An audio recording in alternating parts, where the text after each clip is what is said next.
the beautiful Reardon Auditorium, and they have been fantastic hosts for us as we've been preparing for this, and I think it's safe to say this is a pretty good home for the THB Sports Awards going forward. What do you guys think? For those of you that don't know me, I am Zach Johnson, your host for the night. I am the sports director for Oldies 101 WHBU, the second oldest radio station in Indiana. I am the play-by-play voice of our high school sports coverage. You'll hear me on football games and boys, and as of this past season, girls basketball games as well. So some of you may have seen me running around your gyms throughout the season, and it's an honor, as always, to be asked to be hosting this wonderful night honoring local athletes. We want to thank the sponsors that helped to make tonight happen. Our presenting sponsor, Pizza Hut, along with the City of Anderson, Prairie Farms, Harvest Market, and Anderson University. Let's hear it for the 5 people that helped to make this night possible.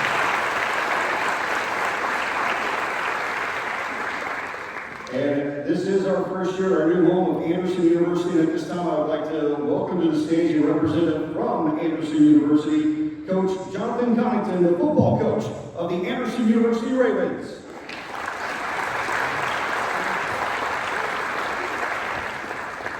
Well, good evening and welcome. My name is Johnathan Coddington. I'm head football coach here at Anderson University. And on behalf of AU, I just want to be able to say welcome to campus. Whether this is your first time here on our campus or if you've been here many, many times before, we hope that you feel welcome here and hope to continue to have you all back here on our incredible campus. Now, for those student athletes, whether you're in the midst of a college surge, maybe starting that, or maybe you don't know how to start that, we would love to maybe not only be a place that you could be at and have a future at, but also just to be a resource, for you guys as you continue through this process. And we're honored that you guys are here tonight. We're excited to honor so many incredible student athletes and teams in this event, and hope to be your host, for many years after this. So we want to say welcome and thank you.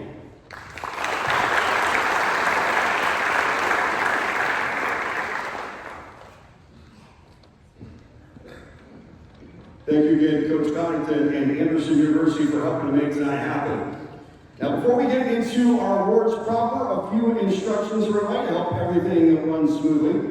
We want everybody to have their role to be recognized on the stage. So as we go through the awards tonight and we name the finalists for each award, we would like for you to still come up on stage so you can be recognized as being a finalist for your respective awards. So as your name is read, as I read the little bio that we have about you, we want you to make your way over to this side of the stage. There's the stairs. We got our wonderful intern, Zach, from THB over there to help guide you up on the stage. Stand up here next to me as you'll be recognized. And then after a winner is named in each category, the wonderful writers from the Herald Bulletin, Rob Hunt and George Bremer, will interview the winner here on the stage. And we do ask for all of our winners from throughout the evening, please stick around. Don't just get your award and leave. One, to support your peers and fellow student athletes, but also because at the end of the night, we're going to invite all of our winners up on the stage for just a massive group photo of all of our winners all together to celebrate all of our winners from this evening. Everybody got it? Everybody good? All right. Let's get our show started with the Johnny Wilson Awards. They were created in 2008 to recognize athletes who compete in 3 sports at the varsity level and getting at least 2 letters in each sport. They were named, obviously, for Anderson legend Johnny Wilson. So let's watch a video about Johnny Wilson and his life right now. Johnny Wilson was born poor on Anderson's west side, but he made himself into a transcendent superstar who shattered racial stereotypes and glass ceilings while traveling the world. Before he died at age 91 on January 11th, Wilson was the oldest living Harlem Globetrotter. Wilson was a star in football, basketball, and track at Anderson High School, but he always said baseball was his favorite game. The Indians track coach Carl Longy wouldn't allow the star athlete to split title and diamond, however. It wasn't hard to understand. Wilson was a state champ in the high jump even before he led the boys basketball team to the state championship in 1946. Wilson scored 30 points in the state championship game, a 67-53 victory against Fort Wayne Central. At the time, a state finals rep. Wilson was named Indiana's Mr. Basketball, but the state's largest university wouldn't accept him. The Big Ten still was segregated in the late 1940s. An IU coach Rage McCracken made the incredulous statement he did not believe Wilson could make his team. Jumpin' Johnny considered enrolling at Indiana State, but blacks weren't allowed to live on campus. He was recruited by Tennessee State and visited Toledo, but his mother's favorite ultimately prevailed, and he remained close to home at Anderson College. The Ravens immediately took advantage of their new drawing card and moved their home games into the Wigwam. But though the team qualified for the NAIA tournament during Wilson's sophomore and junior years, the Ravens were excluded from the event because their roster was integrated. With Major League Baseball beginning the process of integration, Wilson, who regularly played summer ball with good friends Carl Erskine, who would go on to pitch for the Brooklyn and Los Angeles Dodgers, and Jack Rector, tried out for the St. Louis Cardinals.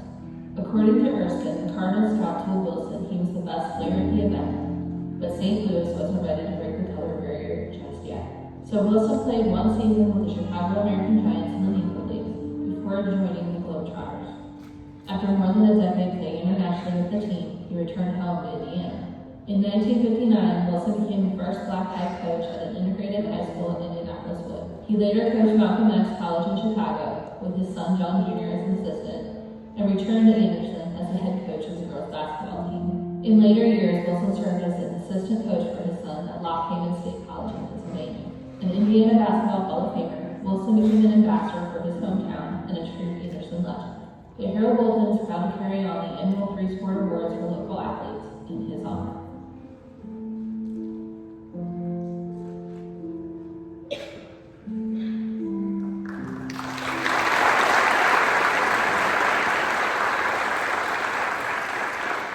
And now at this time, please welcome to the stage the son of Johnny Wilson, John Wilson Jr.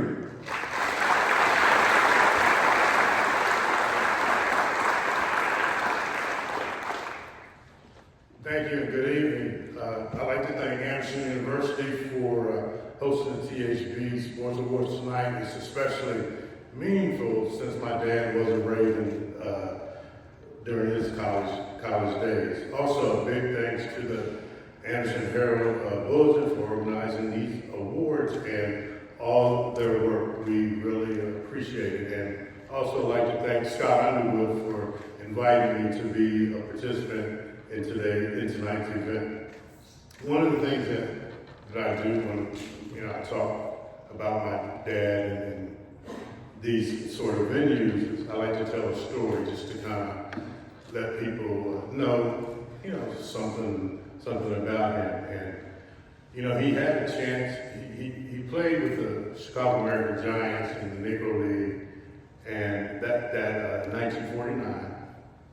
And then in that, end of the season, he was offered a contract to play with the Harlem Globetrotters, so he had to make a decision, whether he was going to continue to play baseball or go with the Globetrotters. Well, he had a goal that after his playing days to be a basketball coach and a history teacher. So he decided that he would be better off probably playing with the Globetrotters so he'd get a chance to fly around and see the world and could take that back to his students. Well, what happened was, once he finished playing, he stopped flying.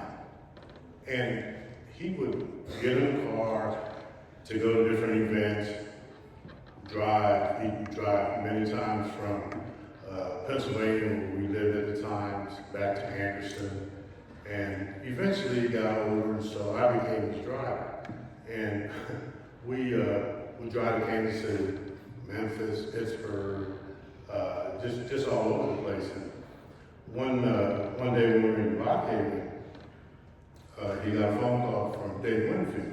But at that time, the MLB had an initiative to bring in former Negro League players and sign them to free agent contracts. This was back in 2008. And so my dad was telling me about being invited to go to San Diego. Before he could finish telling me about driving, I said, absolutely no way are we driving to San Diego. So I made him get on a plane. And he actually did quite well. We flew out there, flew back, and he had a good time. It was a good experience. But after that, he still never flew again after that. my dad's legacy, continues to inspire us all. He broke down barriers in sports and beyond. His life was a testament to show how a person's determination and courage could make a lasting impact on the world. And no matter the barriers, and for you student athletes out here, whether you're dealing with injuries, whether you're balancing your academics or your sports, overcoming self-doubt, facing some of the societal norms out there, or dealing with personal issues, you can persevere. And you can achieve your dream just like my dad. So congratulations to all the student athletes and their families who will be recognized tonight. And we wish you all the best in your future. Thank you.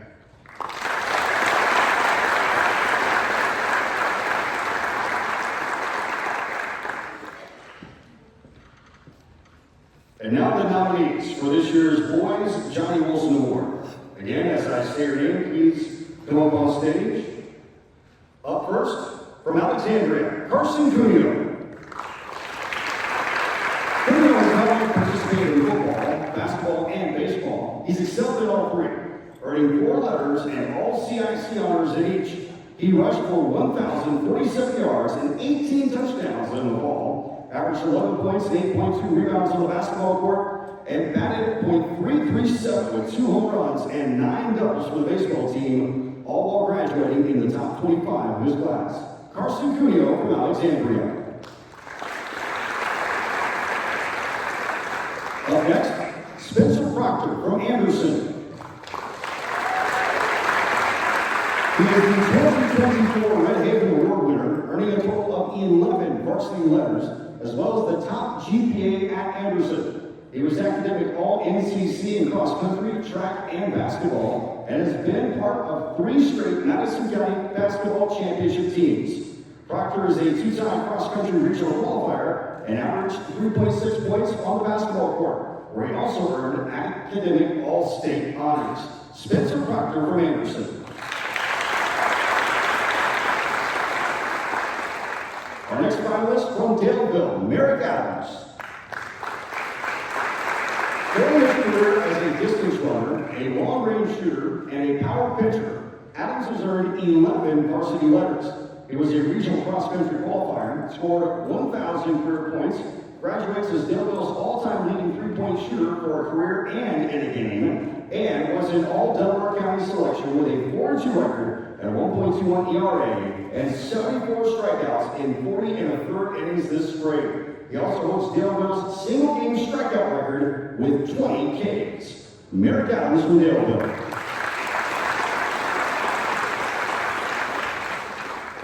Our next finalist from Elwood, Bo Brandon.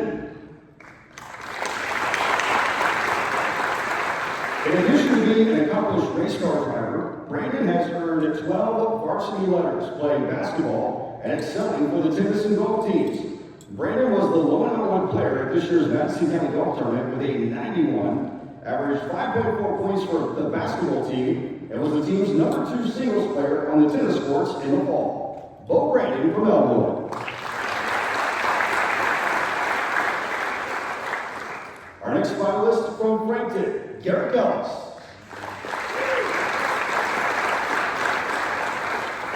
Ellis has gathered 9 varsity letters in football, wrestling, and track and field. He's a 5th place shot put finisher at the CIC track and field meet. He was also a Madison County champion wrestler at 215 pounds and advanced all the way to the semi-state in 2024. He also earned multiple academic all-state and all-CIC honors and will continue his track career at Franklin College. Garrett Ellis from Frankton.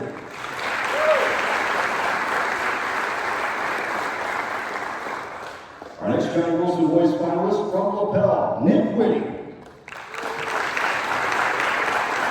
A stellar wide receiver for the football team, he's earned a total of 10 varsity letters.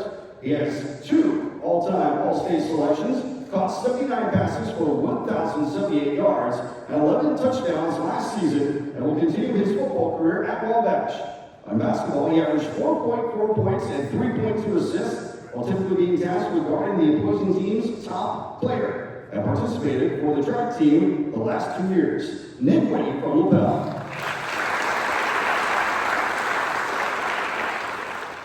Our next boys finalist from Madison Grant, Clayton Hall. The team captain for the tennis team, Hall has earned a total of 10 varsity letters. The number 3 singles player, he helped the Argylls win their first sectional and Madison County titles over the last 2 years. He is a 4-time All-CIC pick and is the program's all-time leader in wins. He has also won a sectional high jump championship, helped the boys track team to consecutive Madison County titles, and led the basketball team with an average of 12.9 points last season. Clayton Hall from Madison Grant. And our final boys Johnny Wilson finalist from Pendleton Heights, Caden Sims. Sims earned 7 varsity letters, including 3 with the football team and 2 apiece for baseball and for basketball. He averaged 2.9 points for the basketball team as a junior, played 24 games for the baseball team in the spring, and was the top receiver for the football team, hauling in 29 catches for 405 yards and 8 touchdowns. He was the school's Red Haven nominee and will play football at Wabash. Caden Sims from Pendleton Heights. Is there one more time for our boys? Johnny Wilson Award finalists. Please. Thank you. And the winner is, back with the envelope, Merrick Adams.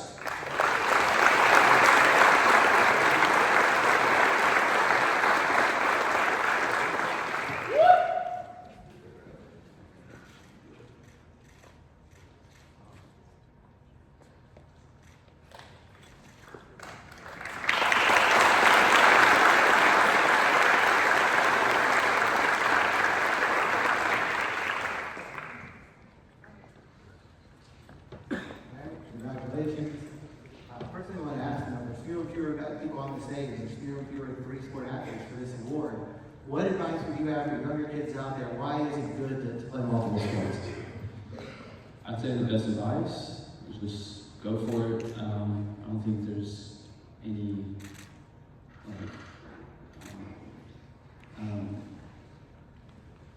if you go for it, there's nothing wrong with it. Did it feel like did one sport lead into another? Do you feel like playing multiple sports helped you in each of them? I did baseball and basketball my whole life. Cross country, I did it my 8th grade year to be in shape for basketball, and I just kind of led to just keep doing it. So, I mean,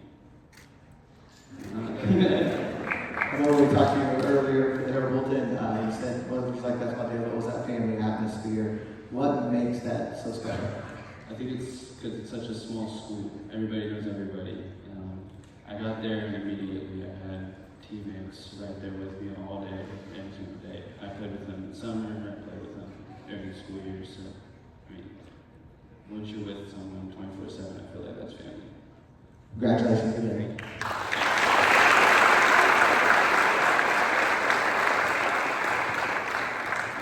Let's hear one more time for Merrick Adams and the rest of our boys Johnny Wilson Award finalists.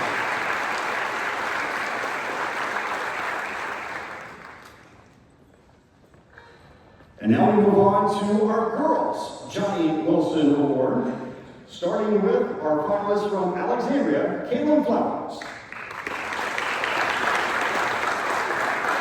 Although she graduates the year before one of her sports being sanctioned by the IHSAA, she departs as an accomplished student athlete. She was a semi-state qualifier in wrestling this year, picked up a double and 7 RBIs as a reserve infielder for the softball team, and recorded 14 aces and 141 digs on the volleyball court last fall. She is a member of the National Art Society and graduates in the top 25 of her class. Caitlin Flowers from Alexandria.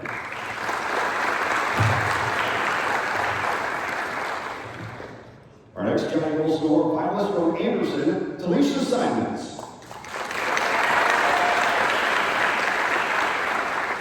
In addition to earning 10 varsity letters, she is a finalist for the Girls Scholar Athlete Award and was named Academic All-NCC in soccer, basketball, and tennis. She was a second-team All-NCC tennis selection and connected on 42% of her three-point attempts while averaging 2.5 points, and was part of the Madison County Girls Basketball Championship team as a freshman. Talisha Simons from Anderson.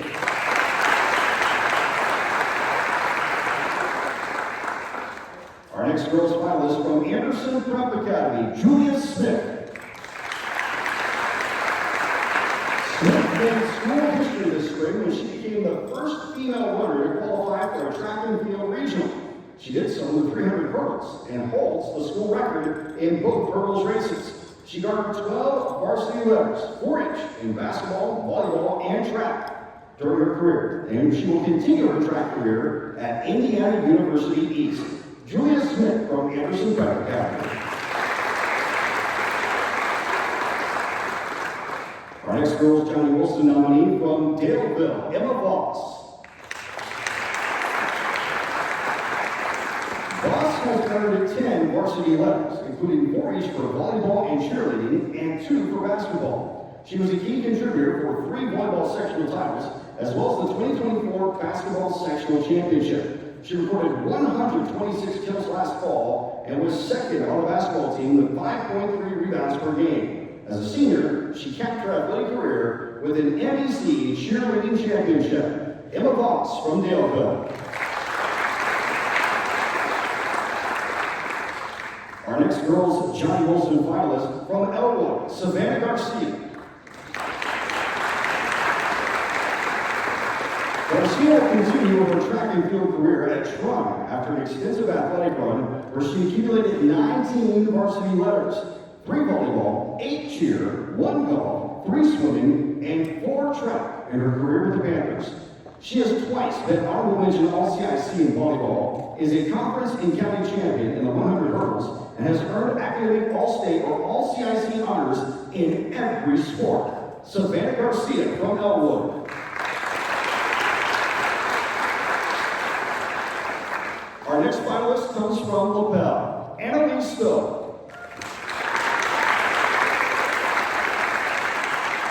A 2-time basketball regional champion, Stowe earned a total of 9 varsity letters. She was also this year's Red Haven nominee and a regional high jump qualifier in her only season of track. She was an original member of LaPel's new girls soccer program the last 2 years and played volleyball for 2 seasons.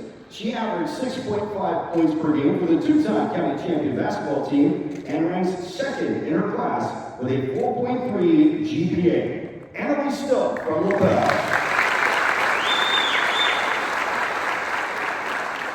Our next girls Johnny Wilson finalist from Madison Grant, Maddie Moore. She is a 4-time letter winner in each of 3 sports: volleyball, basketball, and softball. She will graduate with an extensive list of accolades. She is a 4-time sectional champion in both volleyball and softball. A 2-time volleyball All-CIC selection, has won a total of 6 Grant 4 and 4 CIC titles, and averaged 10.4 points per game for the basketball team as a senior. Maddie Moore from Madison Grant. And our final girls Johnny Wilson nominee from Pendleton Heights, Skylar Baldwin.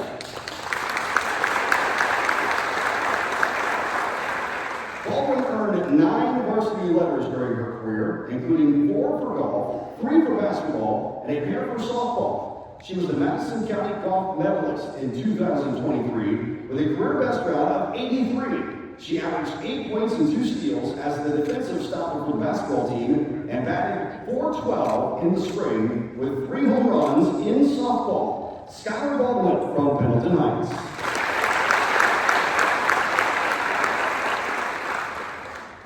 The envelope, please.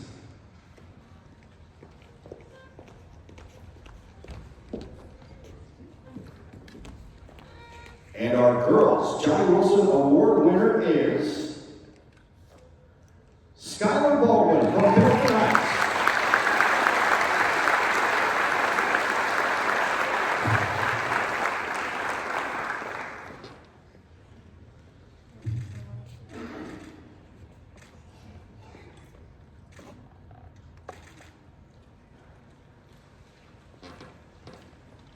Skylar. Hi, how you doing? Good. How you doing? I'm good. Congratulations. First of all, just you look at the competition for this award. It was pretty extensive resumes. What are your thoughts on winning this award here tonight? I'm very grateful, and I am very happy. You know, got out there, played golf for like 4 years, and I didn't think I'd do that. You know, it's not something to think about, and I'm very happy I just put myself out there and play as many sports as I can.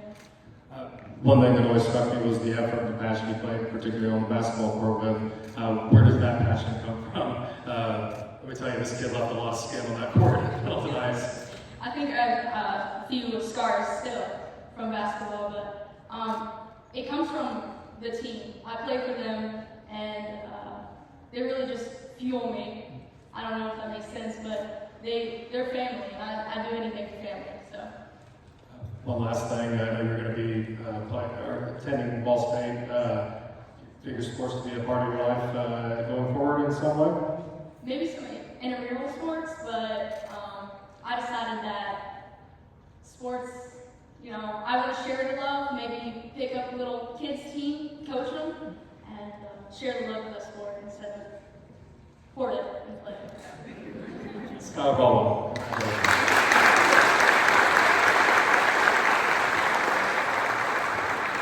Let's have one more time for our girls. Johnny Wilson Award finalists and the winners finalists.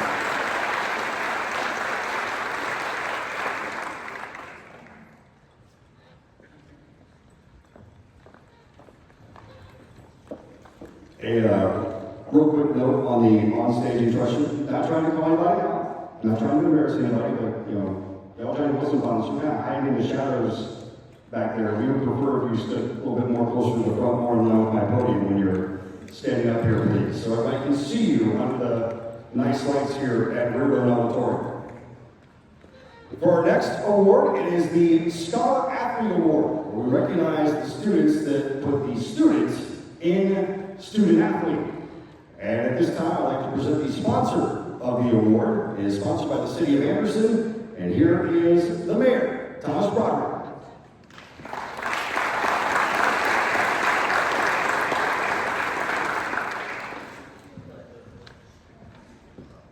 Good evening, everyone. It's a great opportunity to be here this evening. Thank you to Anderson University. This great venue.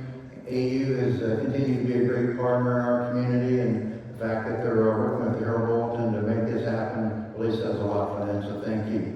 And to the Herald Bulletin, thank you so very much. We're so fortunate in our community to have a newspaper that helps continue to bring local news to us, particularly with regards to sports. They do a great job that I know you all appreciate, and they also, of course, try to follow all the teams and all the action throughout the entire season. And with that said, I also want to say how proud the city is of our community and the county and all the great athletes that are here this evening. You guys have given us so much great entertainment and throughout the season, listening, studying out the audience and listening to the stats, and it really makes you proud of our great student athletes that we have, and of course the parents, grandparents, all the folks, the family who stood behind all of you. Thank you so very much for what you all do for these children to make sure that they understand how important it is as they move forward into the future. The City of Anderson is very proud to be part of the sponsor, one of the sponsors of this event, in particular with regards to Scholar Athlete, and those two words really say it all together. These are not just exceptional athletes, which they all are, but they are also exceptional scholars, folks who really apply themselves in school. So congratulations to those who have been nominated, and we look forward to hearing about the winner. Thank you.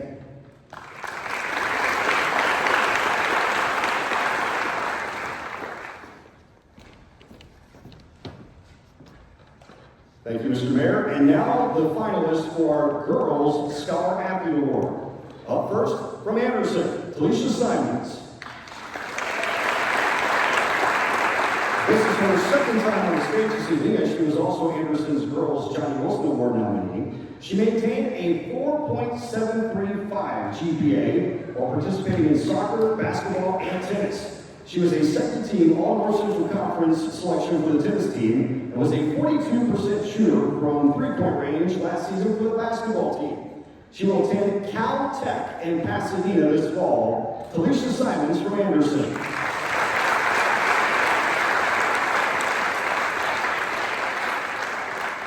Our next Girls Scholar Athlete finalist, none other than the name that's already been up here, Annalise Stowe. She ranked second in her class with I'm doing this live, folks. I will make some mistakes sometimes. Bear with me. Ranking second in her class of 124 with a GPA of 4.3. She was also LaBelle's Red Haven Award nominee and has already completed 54 college credits. She is a regional track qualifier and two-time basketball regional champion. Stowe will attend IU Kokomo, where she has received the Dean's Scholarship for prerequisite studies before studying nuclear medicine at IU Indianapolis. Annalise Stowe from LaBelle.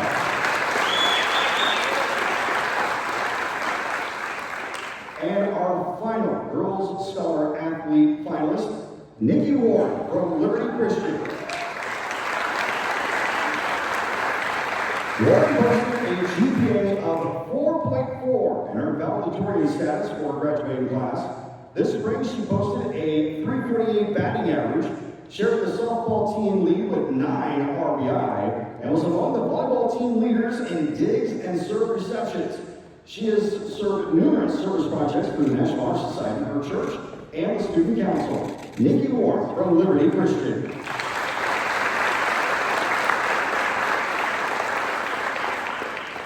Here we go, the envelope, please. Thank you. And our Girls Scholar Athlete Award winner is Talisha Simons from Anderson.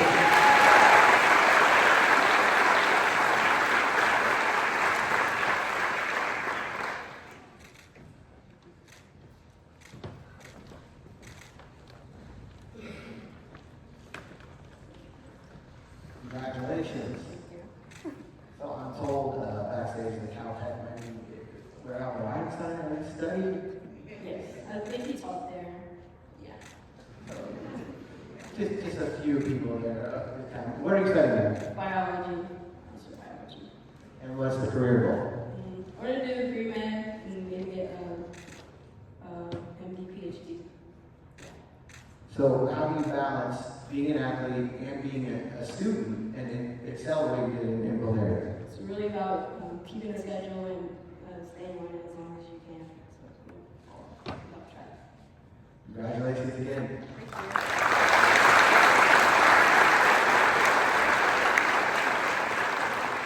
Let's do one more time for our Girls Scholar Athlete finalists.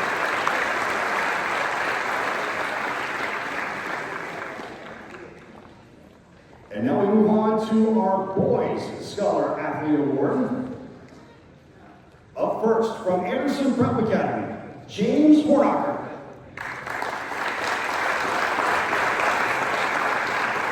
The valedictorian graduates with a grade point average of 4.824 and will head to Hanover in the fall. He led the THB Sports area in 2023 with a 500 batting average, followed that up with a team-leading 382 average and 14 RBI in 2024, and logged 160 saves on the soccer pitch last fall. James Hornacher from Anderson Prep Academy.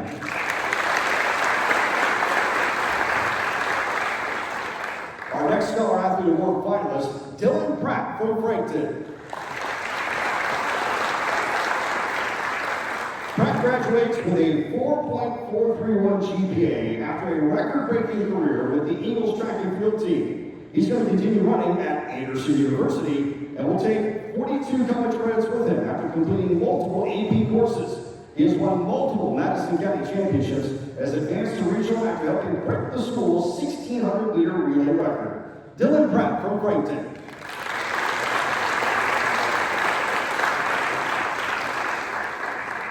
And our final Boys Scholar Athlete Award finalist, Spencer Proctor from Anderson.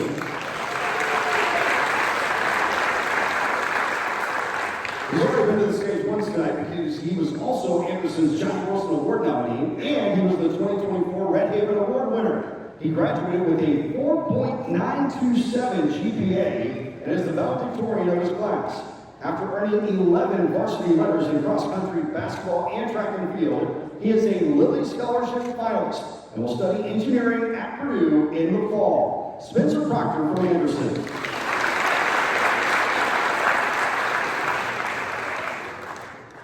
The envelope, please.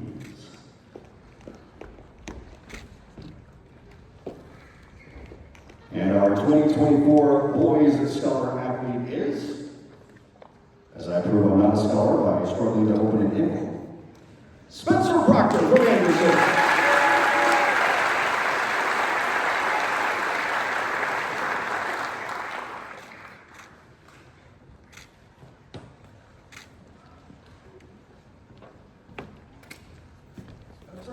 Congratulations. Thank you. This has been an award that the Anderson girls have won several years in a row, but it's the first time for the boys. How's it feel to take this one home tonight? Feels great. Feels great. Tell folks what the plan is after high school, where you're going to be studying, and what the career path looks like. Yeah, I'm going to go to Purdue University and study mechanical engineering.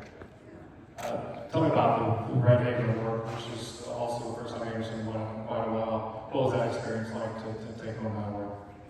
So it was a great honor, a lot of great nominees for that, and I was just honored to win that. Spencer Proctor, congratulations.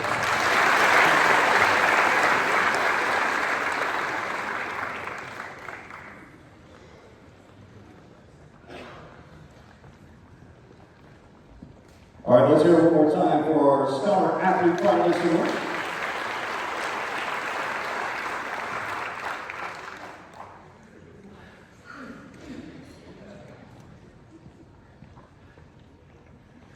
Take care of a technical thing real quick. Now let's move on to our Heart of Sports Award, presented by Harvest Supermarkets. This is one of my favorite awards that we do every year. The Heart of Sports Award recognizes somebody that demonstrates the commitment and the embodiment of the spirit of sports while not necessarily officially being part of the school. And these are the people that volunteer their time to help out the schools and help out the teams. And this is our opportunity to recognize them.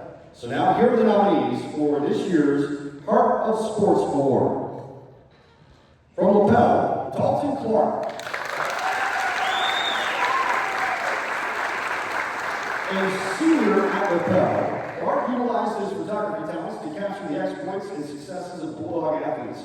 He was nominated by girls basketball coach Zach Newby. He has given the athletic program memories to allow us all to remember all of these great accomplishments. It's a quote from Coach Newby. So valued as Clark to the athletes, he was presented a runner-up medal at the softball championship game at Purdue. Dalton Clark from LaPel.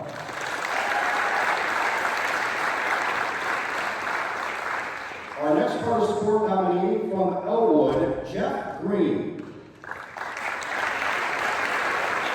Mr. Green has been a volunteer at Elwood for the last 30 years. He has helped the athletic department in many ways without ever asking for any sort of payment from the school. For years, he took care of the basketball team's laundry and later built a new boys' locker room and also volunteers his time at basketball and football games. Jeff Green from Elwood.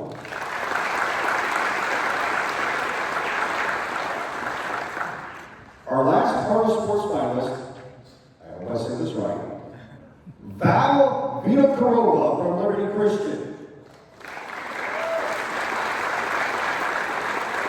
She was ruled ineligible for the spring because her senior class in Russia had already graduated, but the foreign exchange student served as an enthusiastic manager for the track and field team. She walked to school from a hotel near the Applewood Shopping Center early in the year and also supported the Lions as a cheerleader, an archer, and cross-country manager. Val Vinokurova from Liberty Christian.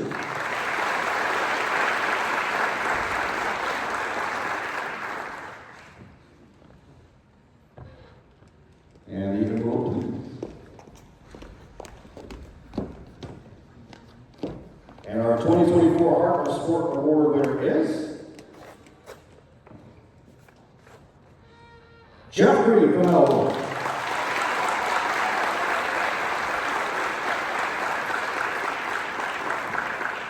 Congratulations. I think the first thing I want to know is, what does it take to build a locker room? A little help. It helped that I had a 6'8" varsity assistant basketball coach. He could read all my spots. And it was basically me and the head coach and him. That was one of the more unbelievable things that we've read on one of these nominee forms. In general, what makes Athletics so special? Why do you want to give so much time to them? All that, I'm born and raised. And that was a special place. We're kind of by ourselves. So we're kind of self-efficient.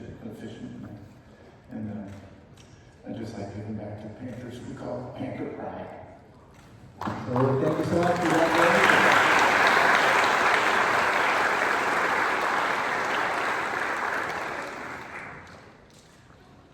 Let's hear it again for our Heart of Sports finalists and winners.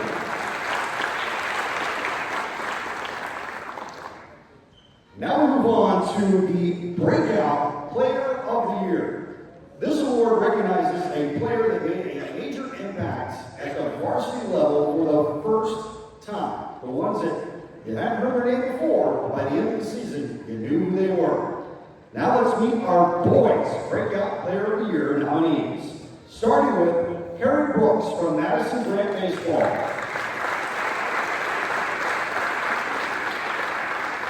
The starting left fielder for the regional champion Argyles, Brooks had an immediate and lasting impact on a historic season. He led the team with a .395 batting average with 4 doubles and drove in 18 runs. He stole 17 bases and added 5 outfield assists with a fielding percentage of .913 and drove in 2 runs in a sectional win over Easter. Harry Brooks from Madison Grant Baseball.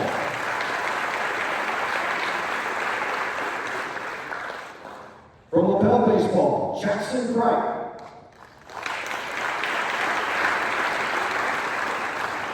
A late season injury did nothing to change the impact he had as a freshman for the Bulldogs. In 21 games, he batted .377, the second best on the team, with 7 doubles and 19 RBI. Defensively, he only committed 2 errors and posted a slugging percentage of .509 and an on-base percentage of 1.009. Jackson Bright from LaPel Baseball. And our final Breakout Player of the Year finalist from Liberty Christian Basketball, T.J. English. One of 3 freshman starters for the Lions, English quickly became the team's catalyst and led the way to the semi-state championship game with a 12.7 point average. He had one of the biggest games of the year, with 22 points in the sectional championship win over Cowan, and later led Liberty Christian with 14 points in the semi-state semifinal win over Marquette Catholic. T.J. English from Liberty Christian Basketball.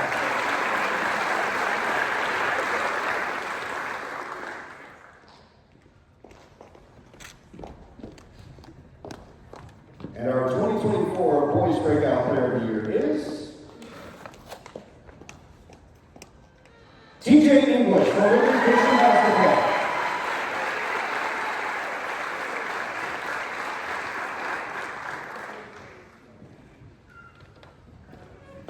TJ, first of all, congratulations on this award. What was that run like last year? So much of it depended on you freshmen.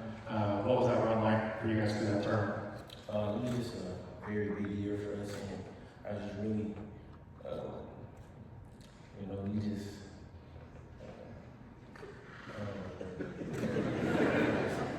Was it fun? Yeah, it was really fun, but it was just for my freshman year, so it was really a big moment for me in my life. What was it like? I got asked you about the regional game in Newcastle. Of course, there was a big game going on after yours, but the place was full. It's a historic field house. What was that moment like for you guys to claim that regional title in Newcastle? Oh, it was a very big moment for my freshman year, and I really didn't want to go home, so I just played my best and So guys, most of you guys are back. What's in store for us your sophomore year at Liberty Christian?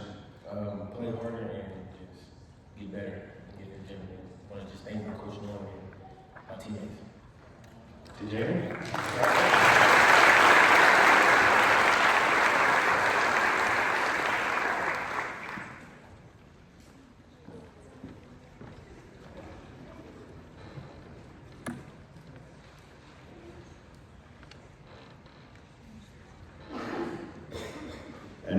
nominees for our Girls Breakout Player of the Year.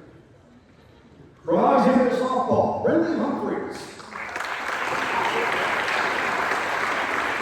Alexandria flipped from an 8-win team in 2023 to a 17-win season in 2024, thanks in large part to Humphreys. She was 16-4 with a 1.03 ERA and 195 strikeouts and 115 2/3 innings, and even threw a pair of no-hitters. She also hit .380 at the plate and led the Tigers with 9 doubles. Brindley Humphreys from Alexandria Softball.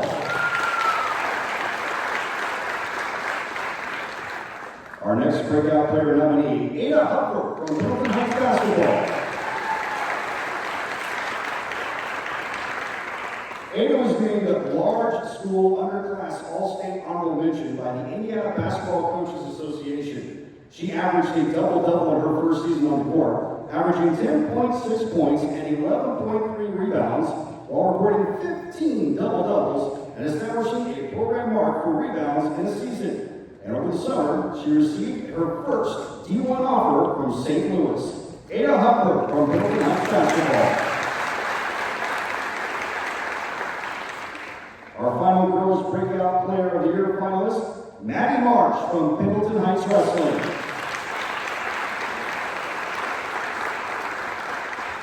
Marsh confirmed her top ranking in the 135-pound weight class as a freshman by rolling to the state championship in Kokomo back in January.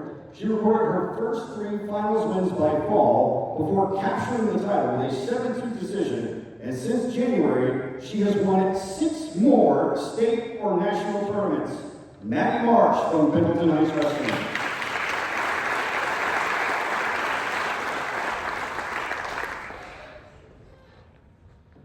The envelope, please.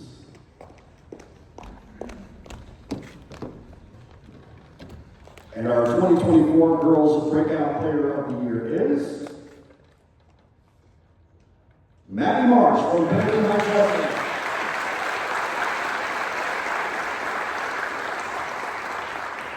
Maddie, congratulations. First thing I gotta ask you, how important is it now that the IHSAA is recognizing girls wrestling? I think it's really amazing. Girls wrestling has been around for a really long time, and we've just all been waiting for this moment to happen. It couldn't have come too soon.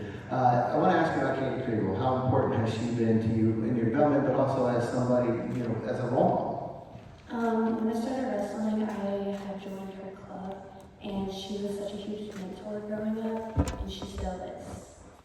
Why do you think Pendleton Heights has been at the forefront of this? I mean, you've had, even before, you had a lot of girls wrestling elsewhere, so like Pendleton's really been strong in that area. We have a lot of great coaches there, and we have a lot of kids who are really dedicated and willing to put in the effort. Thanks a lot. Congratulations.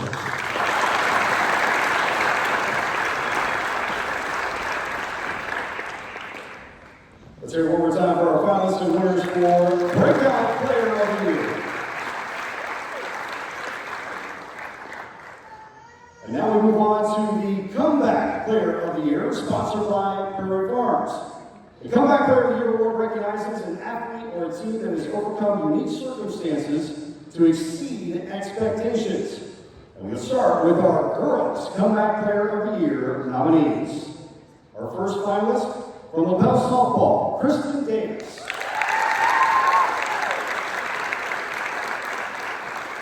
Although she never missed a game, Davis excelled during the softball tournament despite suffering a broken bone in her throwing hand during the sectional championship game.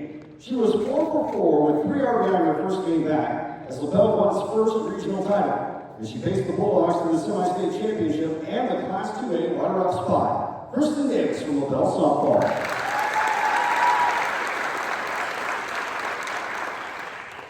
Our next Girls Comeback Player of the Year finalist from Alexandria Softball, Allie Duckworth. Duckworth overcame both personal tragedy and an off-field injury to help the Tigers to a 17-4 campaign this spring. Last season, she played despite the sudden death of her father during the softball season and was able to return to the diamond this spring after a car accident during the winter. The junior first baseman batted .295 this season with 15 RBI. Allie Duckworth from Alexandria Softball.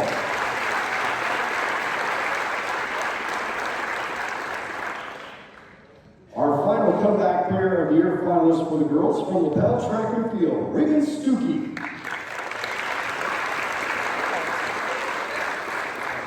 Slowed by various injuries, she broke through in 2024 with a Madison County Championship as well as postseason success. She won the 200 and anchored Lapel's winning 1600 relay team at the county meet before advancing with a third-place sectional run in the 200 to regional, where she placed 9th, missing out on a finals berth by 0.02 seconds. Regan Stuckey for Lapel Track and Field.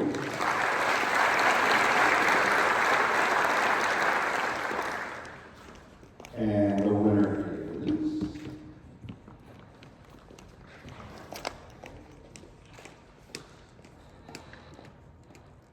Kristen Davis.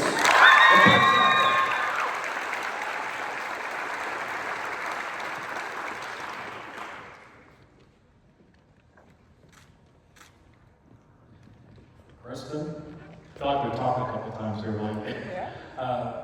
Take me back to the day that you found out that the hand was injured and that there were folks saying that you probably shouldn't be playing. What was kind of your thought during that moment? I thought that since it was my senior year, that definitely did not want to be out the rest of the season, and I felt like we were having a good run, so I definitely wanted to end my season out with a thing. And you certainly did that. Take me through that next game. It could have been super comfortable, although you just went 4-4 with a broken hand.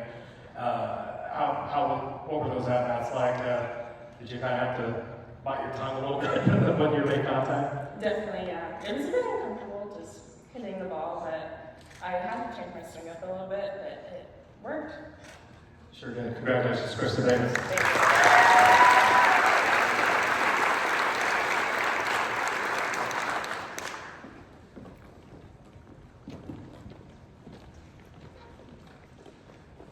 Now we move on to our Boys Comeback Player of the Year Award. Up first, from Anderson Track and Field, Tremaine Brown. Barely a year removed from an injury that could have ended his athletic career, Brown instead rose to new heights and earned the 2024 THB Sports Boys Track and Field Athlete of the Year Award. He also won the award as a sophomore, but broke his leg in his junior season's opening race and missed the entire season. This year, he was a Madison County champion and state runner-up in the high jump. Tremaine Brown from Anderson Track and Field.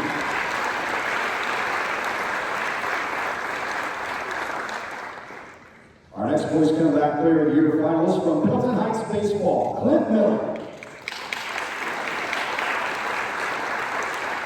Surgery for his shoulder injury after the football season should have ended his athletic career at Pendleton Heights, but the senior had other ideas. After a frenzied rehab effort, he was able to return and serve as a designated hitter for the baseball team in the spring, batting .196 with 12 RBI, 13 runs, and one of the team's 3 home runs. Clint Miller from Pendleton Heights Baseball. And our final Comeback Player of the Year nominee for the boys, Tegan Yeagy from Madison Grant Baseball. Yeagy was the 2021 Breakout Award winner, and his junior season ended prematurely due to Tommy John surgery after just 14 games. He overcame the usual 1-year recovery time to play basketball during the winter and bat .379 with 23 RBI in the spring as the Argyles won their first regional championship. He also served as the team's closer with a 1.54 ERA and 20 strikeouts in 13 2/3 innings. Tegan Yeagy from Madison Grant Baseball.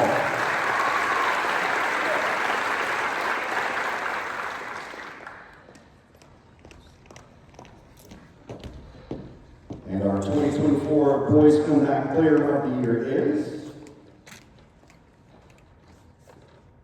Tremaine Brown from Anderson Track and Field. Congratulations, Tremaine. First of all, forget about competing in track. Did you think you would walk without pain again after the surgery? I didn't think I would be back maybe at 100%, but I believe that would be good for the rest of my life. When you were talking to the doctors at first, can you take us through that night? I mean, I know people had told you this was one of the worst injuries in the track injuries they'd ever seen. Yeah, they told me it's a possibility I wouldn't be doing track anymore, like a good possibility, but I just stuck with it and moved back at it. And accept. Where did that drive come from? What made you so certain you were going to be able to be there? I really love the sport. It's really fun. Had a great season this year. Hate losing. I do it to myself. That's always good motivation. Thanks a lot. Congratulations again.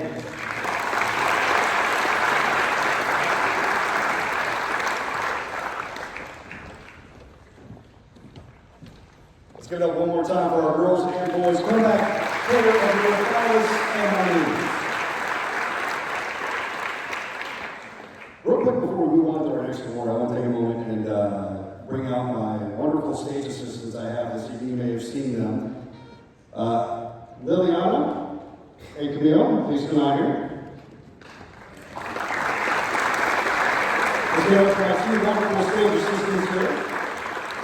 Maybe somebody will see them on this stage being recognized for Sports Awards. Thank you, girls, for being my helpers here this evening. You can go down and get ready for the next award because it's time to move on to our Mental Attitude Award, which is presented by Anderson University. This award recognizes an athlete that excels both in the classroom and also, I lost my notes. This is for an athlete that displays character, compassion, and camaraderie on and off the field. That's what the Mental Attitude Award is for. And now our boys' Mental Attitude Award nominees. Up first, Connor King from Anderson. Despite an injury his senior year that cut short his athletic career, King remained a source of positive support for his track and field teammates, as well as in the student section at basketball games. As the senior class president, King used the morning announcements to encourage students to attend whatever sporting events were taking place later that day. Connor King from Anderson. Our second Mental Attitude Award finalist from Pendleton Heights, Clint Miller. Miller is described by athletic director Chad Smith as one of the toughest Arabians I have ever met. Miller has overcome numerous injuries to contribute positively to his teams. Despite his shoulder surgery after football season, he worked his way back in time to serve as a designated hitter for the baseball team in the spring. Clint Miller from Pendleton Heights. And our final Mental Attitude Boys finalist from Frankton, Hunter Smith.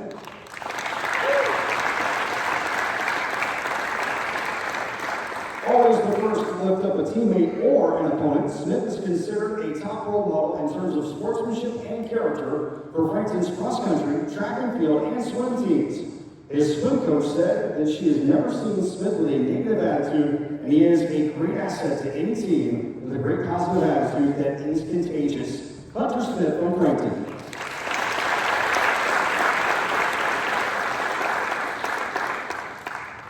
The envelope, please.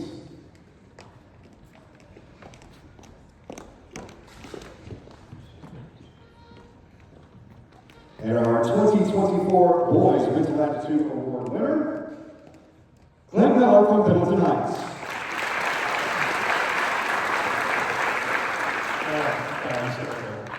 Oh, hang on. Keep all that there. Let's talk about it. First of all, can we give it up for the best dressed here?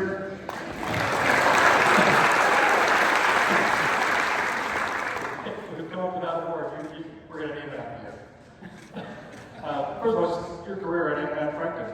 Just think through it. What was that like, and what do you take away from your time at Frankton? A lot of ups and downs, a lot of great memories, but also, just a lot of great connections with teammates, teachers, coaches. I had a lot of really, really special moments. One of the things I saw several times from you in the cross-country meets or track meets was your willingness not just to help your own teammates, but also to lift up your competitors. What is it about that community of runners that you always seem to have each other's back? Running's a family. It always has been, and I've never been the type of person to look at a competitor and just think that they're not worth my attention, not worth my time. I'm happy to help anybody that wants my help. I'm happy to be there for anybody that wants me to be there for. Only I'm saying we talk about what our favorite categories are, what our favorite awards. This is one of mine. One, the pressure's off, doesn't matter who we pick. It's a good selection, right? But Hunter's always going to be one of my favorite kids, and it may not have been his name in the envelope tonight, but he's going to go off to Taylor, and he's going to do great things. And you get a chance to find his music. He's an amazing singer, too. So good luck with everything you do, Hunter. Thank you.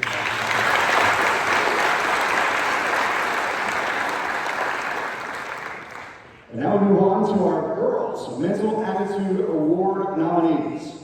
Up first, from Alexandria, Allie Clark.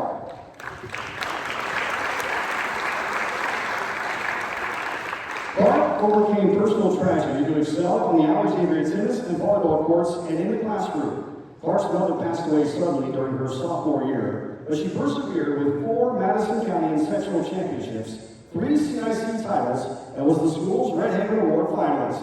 Allie Clark from Alexandria.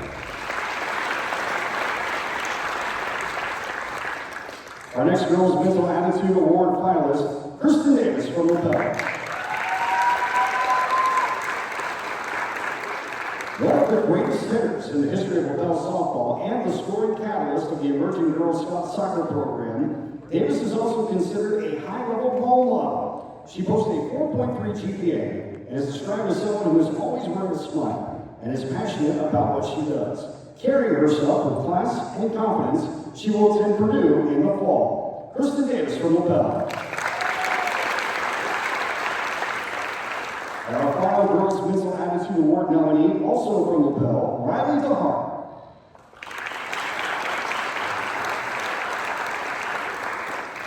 DeHart was a reserve for the LaPel girls soccer program and, despite playing limited minutes, maintained a positive attitude at all times. Credited with working hard and cheering on her teammates from the sidelines, Coach Chad Soderman said he plans to name his program Sportsmanship Award in DeHart's honor and said that she is the best example of a teammate he has ever seen. Riley DeHart from LaPel.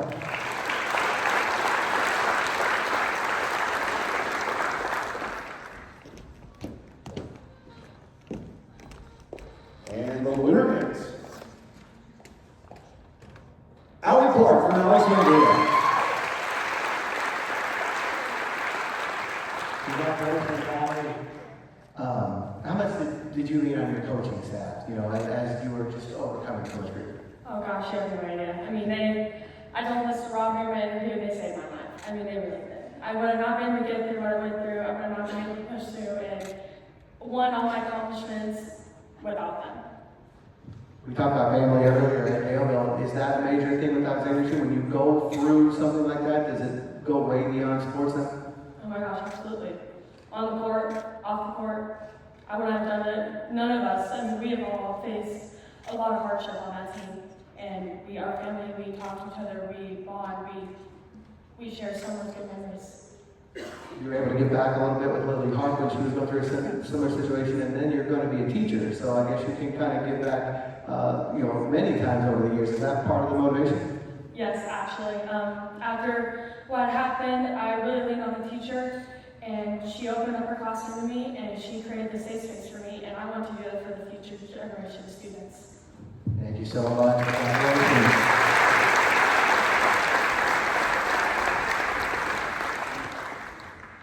Let's hear one more time for our Girls and Boys Mental Attitude Award nominees and winners tonight. Real quick before we move on to the next award, I'll make an announcement on behalf of WHBU and Oldies 101. Again, I am the sports director for Oldies 101, and one of my favorite things that we do every year is we take a portion of the proceeds from the sponsorships that come in to help us to do our coverage of high school sports, and we take that and we put it toward a scholarship that is named for the late great Maury Mannings. Some of you guys may be familiar with that name. Maury Mannings was the longtime voice of Ball State Athletics on our flagship station, WLBC, and he was also a passionate supporter of high school athletics and for many years called high school games on our radio airwaves as well, while still serving as the voice of Ball State Athletics. So we take a portion of our proceeds every year and we hand out scholarships. And we did that earlier this year during the Senior Awards programs. Nate Moore from Creighton and Allie Clark from Alexander were this year's Maury Mays Scholarship winners, so let's hear it for them. And now we move on to a new award that we introduced this year, the Jimmy Erskine Award. Earlier this year, we lost another icon in the Anderson sports community, in Carl Erskine. But he was not simply someone we remember for his athletic skill. We also remember him as a symbol of kindness, devotion, and service. At this time, a short video on the legendary Carl Erskine and the new award that we are presenting tonight. Carl Erskine was born December 13, 1926. Growing up on Anderson's west side, Erskine played basketball and baseball with two close friends, Johnny Wilson and Jack Rector. Taught to pitch by his father, Matt Erskine, Carl developed a strong arm at an early age, dominating hitters in American Legion play during summer ball. Graduating from Anderson High School in 1945, Erskine's baseball ambitions were put on hold when he was drafted into the U.S. Navy. He soon was scouted by the Dodgers, left the Navy, and signed a baseball contract. It didn't take long to reach the big leagues. Erskine joined the Dodgers in July 1948, pitching in his first major league game on July 25th. Before his major league career ended on June 4, 1959, Erskine had won 122 games and lost 78, struck out 981 batters, pitched more than 1,718 innings, thrown 2 no-hitters, set a World Series single-game strikeout record of 14 batters, and pitched and won the transplanted Dodgers West Coast debut. All the while, he and his wife Betty maintained their home in Anderson and began raising their family. When he called it quits in 1959, Carl returned to Anderson and enrolled at Anderson College as a 32-year-old freshman. Another event around that time profoundly affected the direction Erskine's life took. His youngest son, Jimmy, was born with Down syndrome. The Erskines were urged to institutionalize Jimmy, but they refused to consider the possibility. As Jimmy grew, his father became conscious that society offered few resources for youngsters with developmental disabilities. Erskine became a prime mover in establishing what is now the Hopewell Center, which offers training and employment opportunities for people with disabilities. Erskine also was approached by Eunice Kennedy Schreiber, President John F. Kennedy's sister, during the formation of the Special Olympics movement. That became a passion of the Erskines, who helped establish the Madison County chapter and have been instrumental in fundraising efforts locally, statewide, and nationally. In memory of Carl and his contributions to our community, the Jimmy Erskine Award honors his passion for the Special Olympics and unconditional love for his son, Jimmy. When Carl passed away on April 16, 2024, he was remembered as a Brooklyn Dodgers legend, a champion of civil rights, and a leader for inclusion of children with special needs. But around Anderson, he will always be our humble and gracious hero.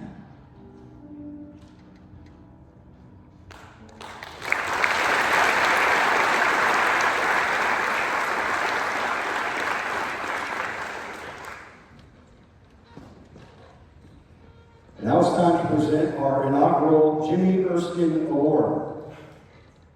Representing Elwood High School at the Special Olympics, this year's winner won 1 gold medal and 3 silver medals.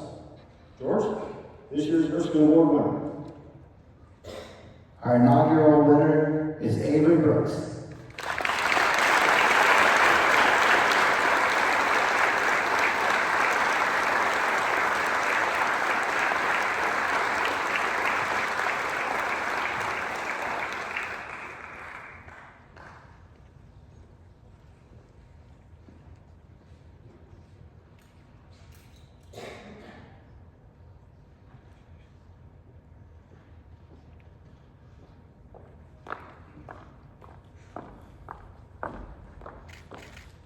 Congratulations, Avery. Thank you. Thank you.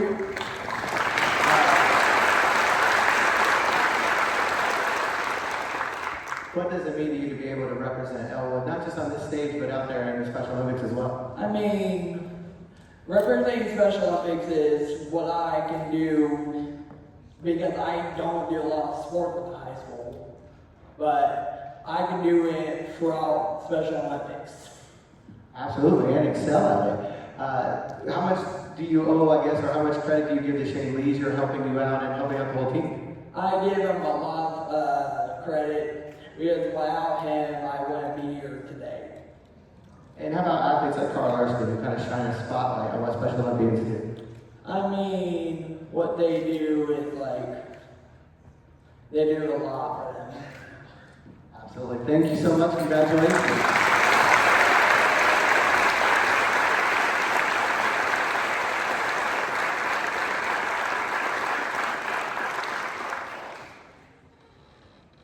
Real quick before we move on to our next award, she didn't know I was going to do this because if she did, I would tell her no. But I'd like a round of applause for Miss Heather Brewer. She is our showrunner here, and she also is the one that put together and voiced the wonderful Carl Erskine video you just saw, and also the Johnny Wilson video that played earlier tonight. So let's give it up for Heather. She's backstage right now to make this happen. She is going to be very mad at me when she get back there. So I'm going to stall by saying it's time to recognize our Coach of the Year.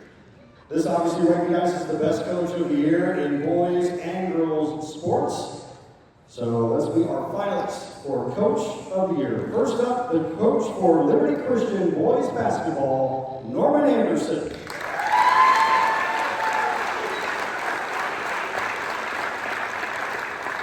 Coach Anderson took a lineup with 3 freshmen, mapped out a difficult regular season, and marched the Lions within a possession of a trip to the 1A state finals.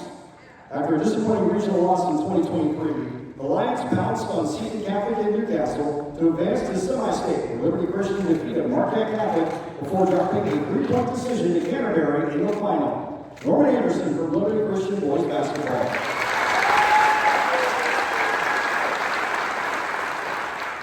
Our next finalist for Coach of the Year, A.J. Balser from the Bell Softball.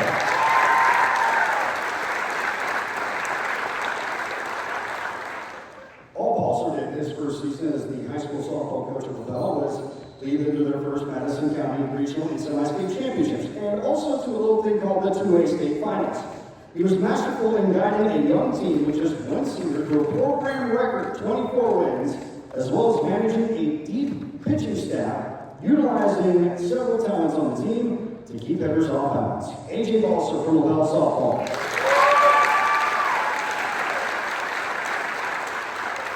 And our final Coach of the Year nominee from Madison Grant Baseball, John Walters.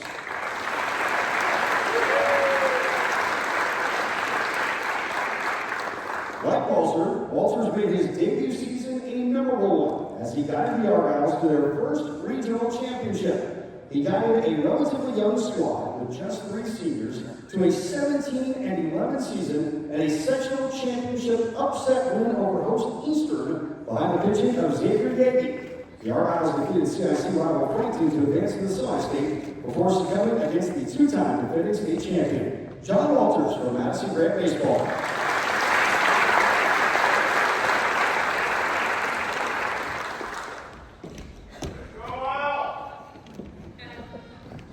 And our 2024 Coach of the Year is A.J. Balser.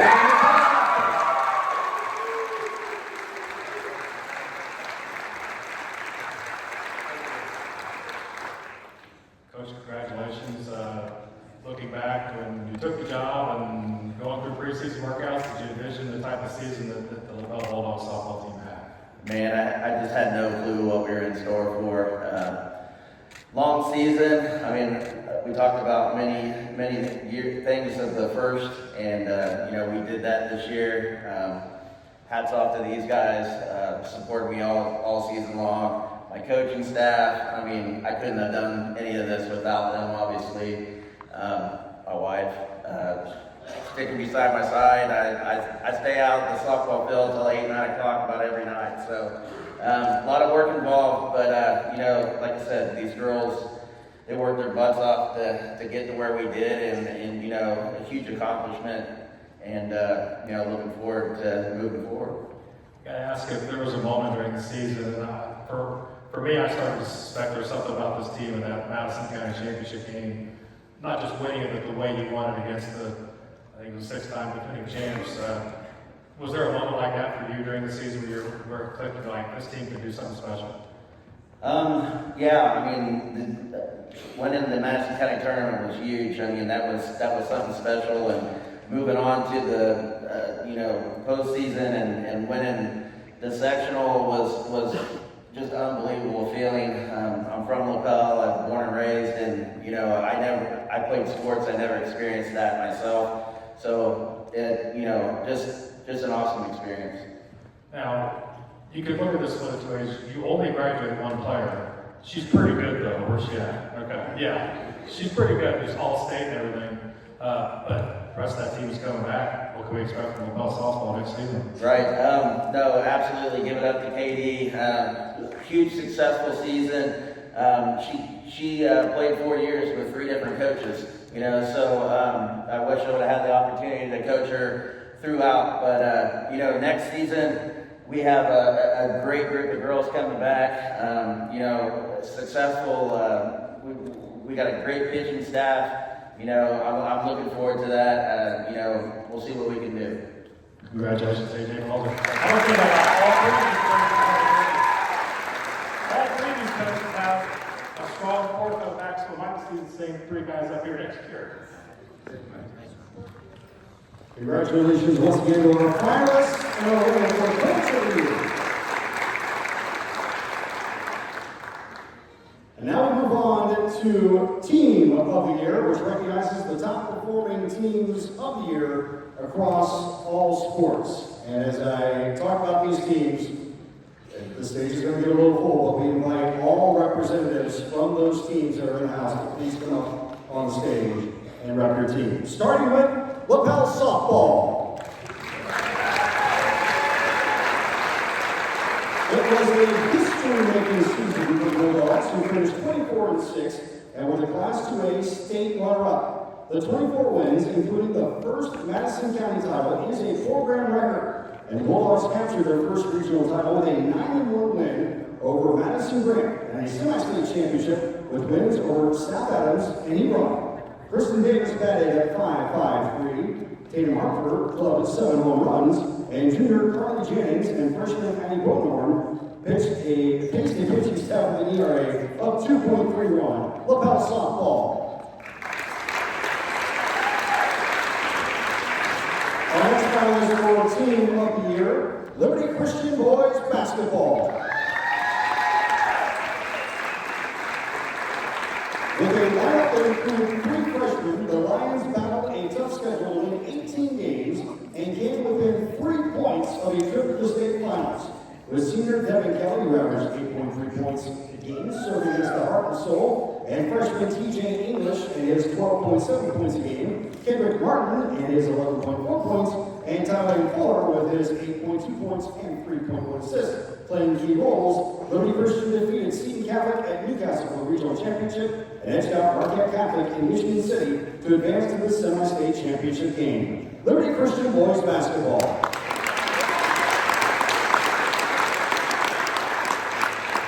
And our final finalist for Team of the Year, Madison Grant Baseball. After knocking off pre-tournament favorite Eastern for the sectional title, the Argyles defeated CIC rival Plaintiff for the program's first regional championship.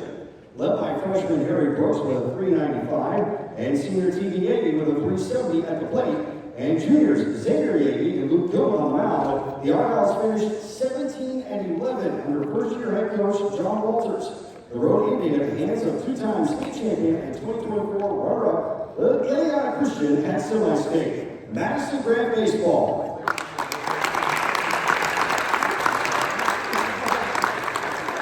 The envelope, please. If they can make it through this massive line. Let's hear it one more time for our finalists for Team of the Year.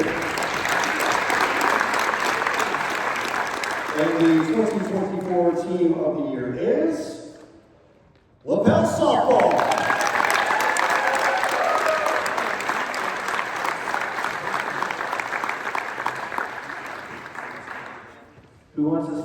team spokesman.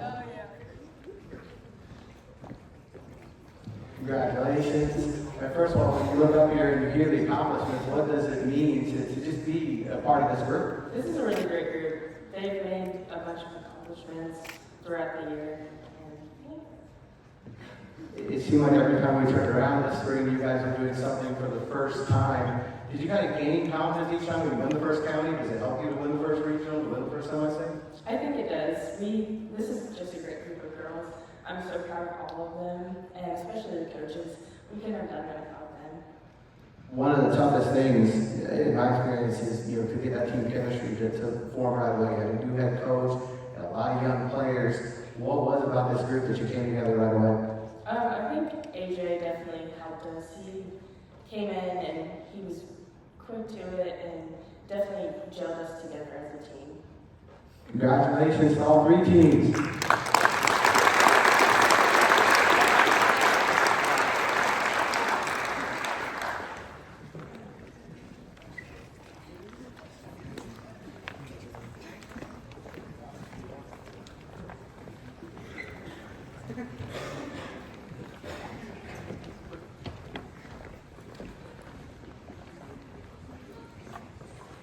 All right, our next award is the Program of the Year Award, where we recognize the top performing program group from throughout the year. So we would like to, at this time, invite all of the athletic directors that are in attendance to please come to the stage. And all athletic directors, please come out here to the stage while George and Rob explain how we determine the Program of the Year.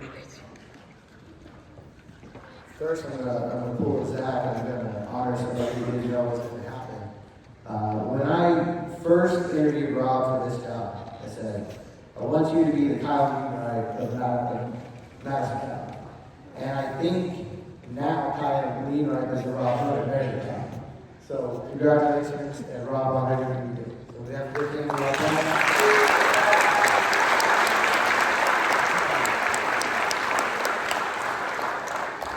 Program of the Year is a very special award. For one reason, it's one we don't have to determine. So I think that's something that makes us happy. It's all numbers, it's all math. Teams, schools get points for county championships, postseason championships, and individual and team events. And at the end of that, we add all those points up, and we come up with the winner for each year. So this one, you can look at us and point the finger at us for any other winner. This one is not on us. Are you ready? Go for it. All right. Without further ado, our Program of the Year for 2024, in record time, third time, the Pendleton Heights Arena.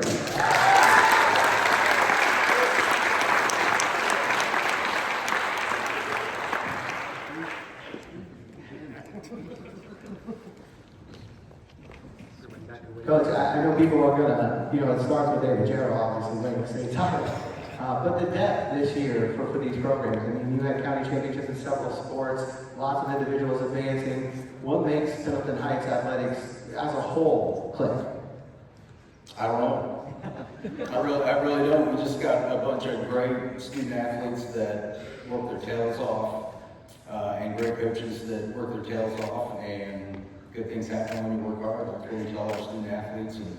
And this thing is, we're proud to do this for the third time, but there's so many great accomplishments in this room, and also you can take everyone up here's combined GPA when we were all in high school, because it wouldn't match any of the scholar athletes that were out there because we all came up the wrong staircase. So none of us could follow directions except for one, Frankton.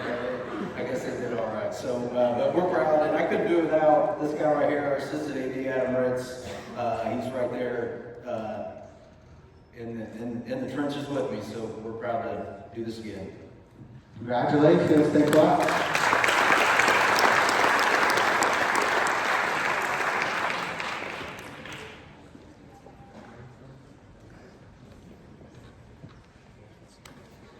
I'm glad he called out the whole wrong side of the stage thing, because I was going to do it, but then notice after he made that comment, they all proceeded to walk off the wrong side.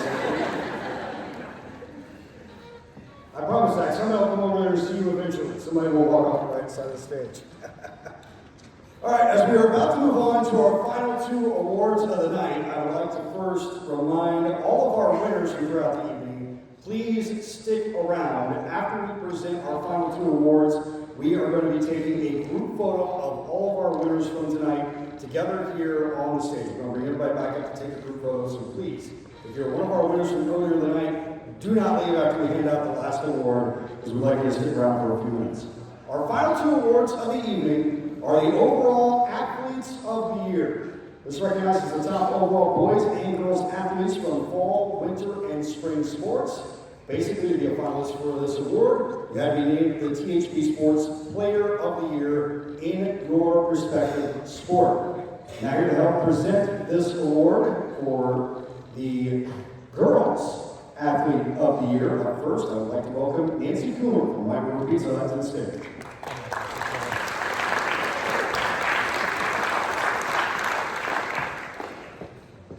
No. All right, now our Girls Athlete of the Year nominees. First up, our Girls Golfer of the Year, Addie Pitt from Daleville. She closed out her stellar career in strong fashion as she qualified for her third regional in 4 years. After she placed third in a loaded Delaware County field, she fired her career best 75 at sectional before placing 11th overall at the regional with an 82, and will continue her golf career here at Anderson University. Addie Pitt from Daleville, our Girls Golfer of the Year. Up next, our Girls Soccer Player of the Year, Jocelyn Love from LaBelle. After sitting out her junior season on the pitch, Love returned for LaBelle's second season as a program and led the Bulldogs to a 15-3 record and a sectional match victory. She led the area with 26 goals and 19 assists, and she's also a member of LaBelle's regional championship basketball team, and she will continue her career at Trine. Our Soccer Player of the Year, Jocelyn Love from LaBelle. Up next, our Girls Volleyball Player of the Year from Frankton, Holly Guttheimer. One of the best attackers at the net in the area, she led the area with 437 kills and reached the 1,000 kill milestone for her career. She also learned the position of setter, recording 394 assists while maintaining a 35.6% hitting percentage. She will play volleyball at the University of Mary in Bismarck, North Dakota. Holly Guttheimer, our Volleyball Player of the Year.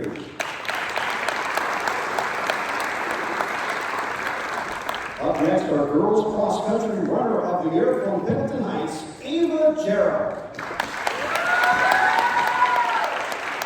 Ava dominated the cross-country season from placing fourth at the Nike Twilight Race to winning her third straight Madison County title, all the way to the state finals in Terre Haute. She was the Noblesville sectional champion before placing 11th at regional and 30th at the state meet. Ava Jarrett from Pendleton Heights, our cross-country runner of the year.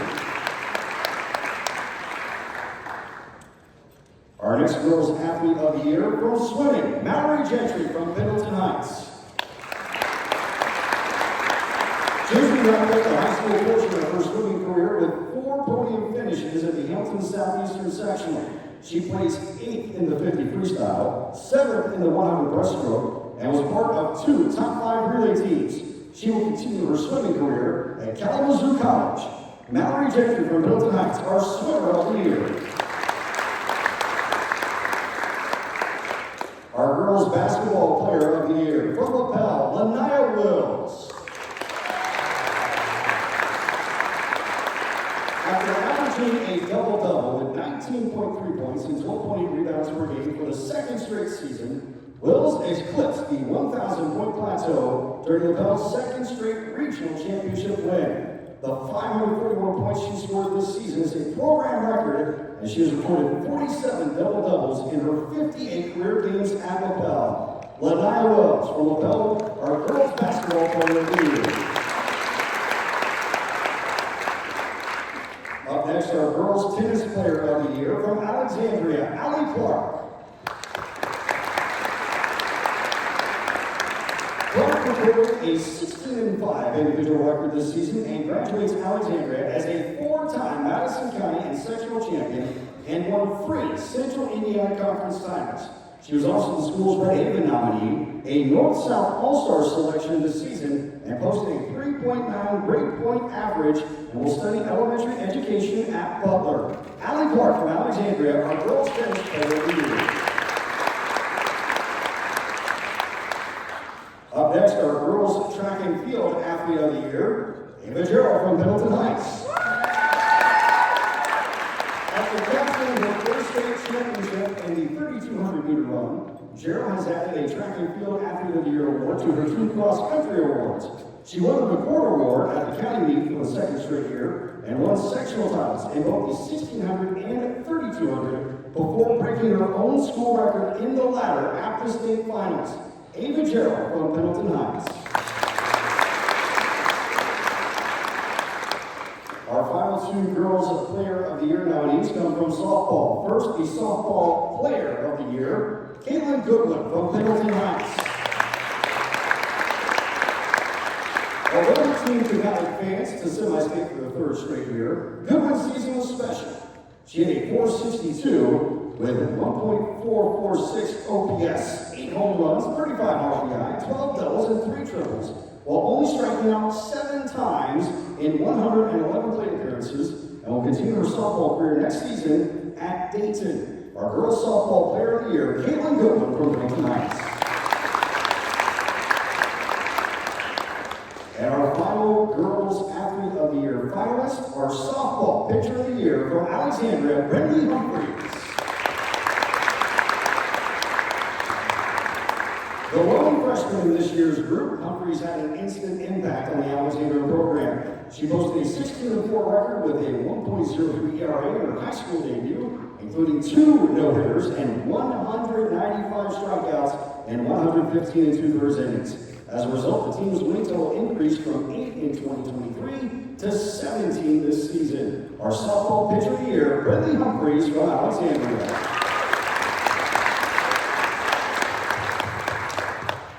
Let's hear it one more time for all of our finalists for Girls Overall Player of the Year.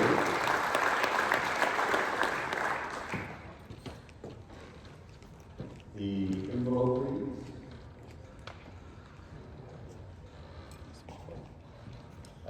I can read it off of here as well. Our 2024 Female Athlete of the Year, Ava Gerald from Pendleton Heights.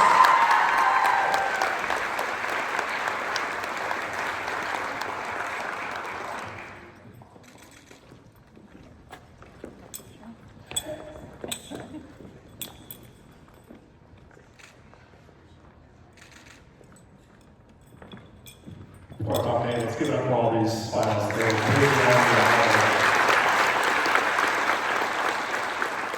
It's kind of hard to be a state champion, even congratulations on this award. As a Sunk Indiana, I mean, what is the last month or so? You've been busy, but what has the last month or so been like for you?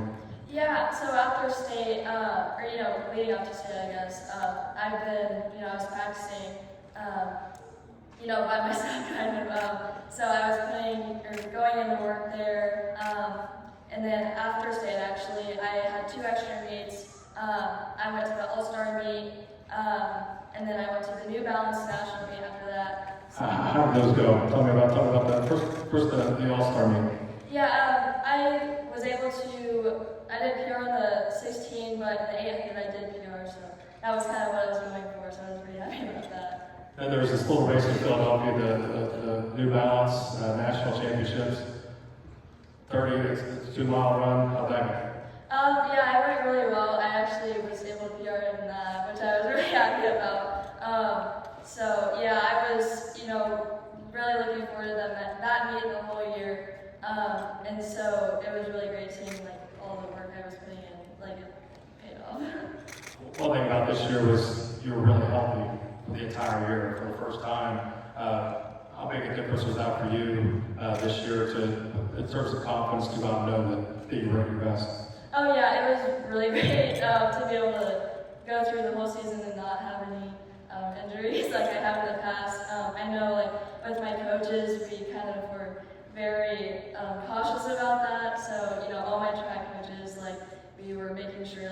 to do weight training and everything, and like just not overdoing anything, and you know that really helped, and they really helped to make me believe in myself to know I could do it. So I'm really happy with that. Congratulations. David Gerald.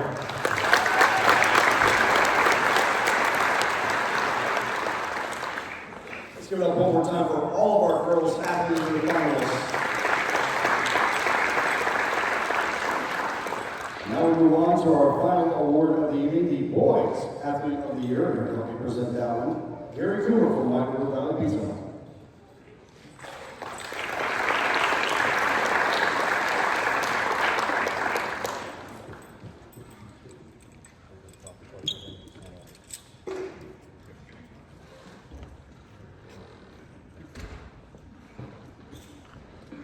All right, now our finalists for Boys Athlete of the Year, starting with our Boys Tennis Player of the Year from Madison Grant, Luke Gilman.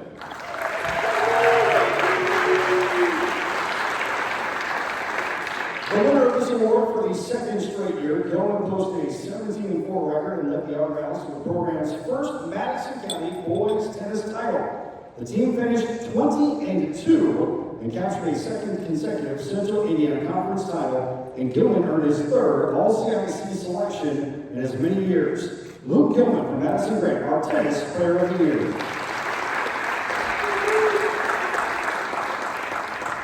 Up next, our Boys Soccer Player of the Year from Pendleton Heights, Grayson Hummerman. Hummerman was the leading scorer in the THB Sports area and led the Arabians to a 12-win campaign, the team's best total since 2013.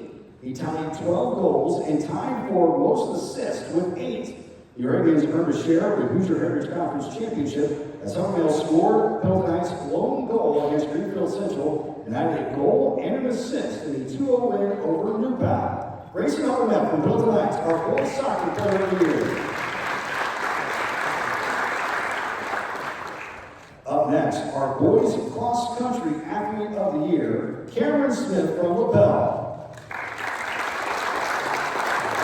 After capturing his first Madison County Championship, Smith led area runners at sectional and regional before returning to the state finals for the second straight year. In addition to county, he was a winner at Taylor, Marion, and Lebanon early in the season and was runner-up at the Arabian Roundup. Smith placed 13th at sectional, 10th at regional, and 86th at state, and will run collegiately at IU Indianapolis. Cameron Smith from LaPel, our cross-country Boys Athlete of the Year.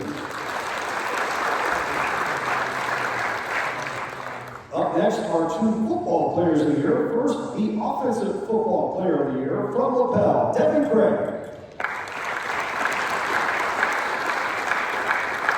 The director of LaPel's vertical passing offense, Craig threw for just under 3,000 yards and 31 touchdowns. Having already taken official visits to Indiana and Ball State, Craig was intercepted just 9 times and posted a passer rating of 112.9. Even in a sectional loss, Craig completed 28 of 38 passes for 330 yards and 4 touchdowns. Devin Craig from LaPel, our Offensive Football Player of the Year.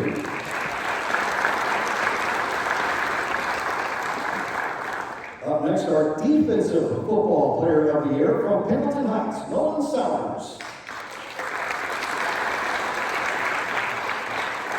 Perhaps the biggest compliment for Sowers is that opponents avoided throwing the football in his area. When they did, they regretted it. He had 6 interceptions to lead the area, recovered 4 fumbles, and was responsible for 15 takeaways in his career. Sowers will play football next fall at Taylor University. Nolan Sowers from Pendleton Heights, our Defensive Football Player of the Year.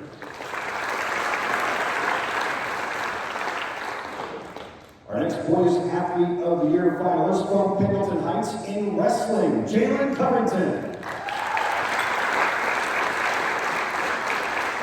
Covington capped a brilliant career with his 3rd straight Madison County Championship before winning sectional and regional titles on his way to the state finals. He was 39-7 and placed 3rd at the Newcastle Semi-State before capturing an 8th place finish at the state finals in Evansville. Our Wrestler of the Year from Pendleton Heights, Jalen Covington.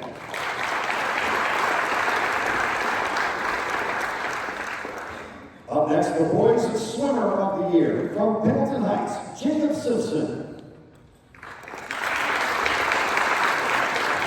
In 2004, he took his third straight boys swimming record after winning the first sectional championship for the Arabians since 2017. He broke his own school record in the 100 backstroke to take first place and was third in the 100 breaststroke to advance to the state finals in both events. Jacob Simpson, our Pendleton Heights, our boys swimmer of the year. Up next, our boys basketball player of the year from Anderson, Damian King.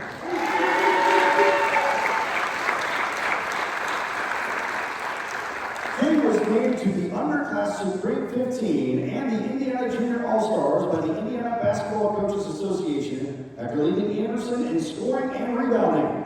He paced the area with 23.3 points and 8.4 rebounds per game, leading his team to its third straight Madison County Championship and is entertaining multiple D1 offers. Damian King from Anderson, our boys basketball player of the year.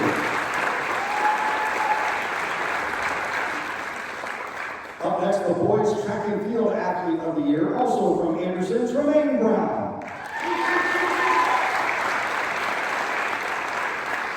Brown returned from a devastating leg injury a year ago and was the state runner-up in the high jump after breaking his own school record with a leap of 6'9".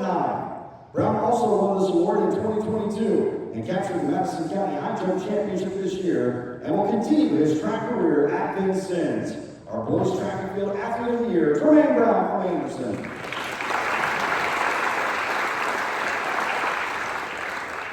Up next, our baseball player of the year from Shenandoah, Colin Ozenball.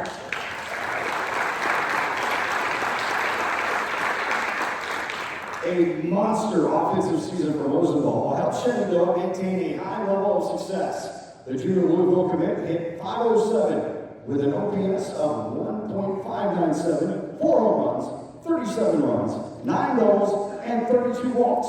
Ozenball also stole 16 bases and helped the Raiders to a second straight 8-0 Mid-Eastern Conference season. Our boys baseball player of the year, Colin Ozenball from Shenandoah.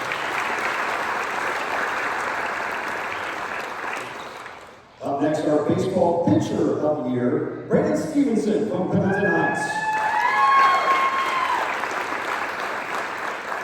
Not among his team's top starting pitchers at the beginning of the season, Stevenson was certainly a key call in a strong Pendleton Heights rotation by the end of the year.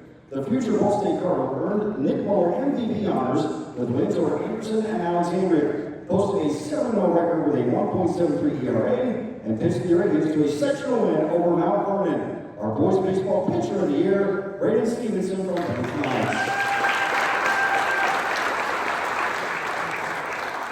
And our final finalists for overall boys athlete of the year, our boys golfer of the year, also from Pendleton Heights, Ryan Davis. Although he was the runner-up at the Madison County Championship, Davis proved by the end of the year to be head and shoulders above the competition. The junior lefty advanced as an individual at sectional and regional after 2 overall finishes at both before struggling in the state finals to a 95th place finish. Our boys golfer of the year from Pendleton Heights, Ryan Davis.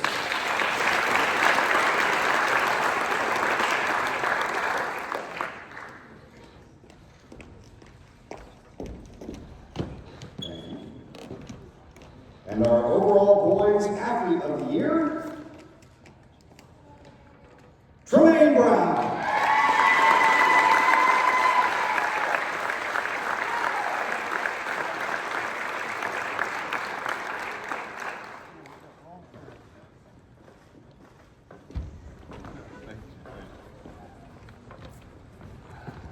Let's say the same thing I did before I talked to Ava. Hands off to all these guys. A round of applause for all of these.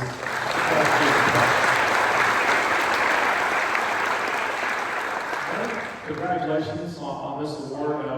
It's a long road to get here. What was the last year plus been like for you? First half was terrible. Just laying in bed a lot, trying to recover, but last half's been great. Loved it. Take it back to the state meet. It was moved indoors, so we talked about that, but You were the one athlete who didn't skip any heights. Some of the other guys skipped heights. You were going after each one. What was the strategy there? Why did you choose to attack each height? There were several you could have skipped easily. Yeah, I just wanted to make sure I could get all the points I had. I felt good. I feel like before my leg was amazing. But I just thought that would be the best for me. You ended up 6'9" on the day, which broke your own school record by a couple inches. What made the difference that day? What made that day so special for you?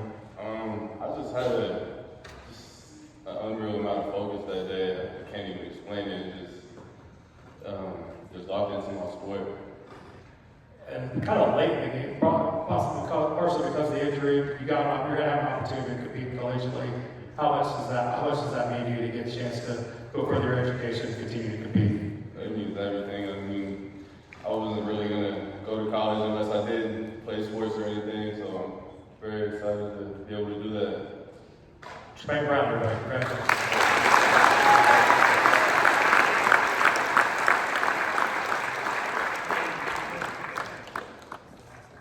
Again, let's hear it one more time for all of our finalists and winners throughout the evening, all these incredible athletes that are recognized on the stage for this evening. And also want to thank you to our sponsors, Pizza Hut, the City of Anderson, Prairie Farms, Harvest Markets, and Anderson University. And let's hear it one more time for the staff of the Herald Bulletin for putting this on. George Kramer, Ron Hunt. Boys! Yeah, also to our intern, Zach Carter, over here for helping out everybody this evening. He's been doing a lot of awesome work. We can look for a special section in the Wednesday edition of the Herald Bulletin on tonight's awards, and also photos and videos and more from tonight at heraldbulletin.com. Thank you everybody for coming out tonight. As again, it's been an honor for me to get a chance to host these awards. And again, a reminder for our winners, stick around. We're going to invite everybody to come back from the stage for a big group photo. For everybody else, thank you all for coming out here tonight. Thank you to Reardon Auditorium and Anderson University for hosting us. And we'll see you back here next year for the 8th annual THB Sports Awards. Good night, everybody.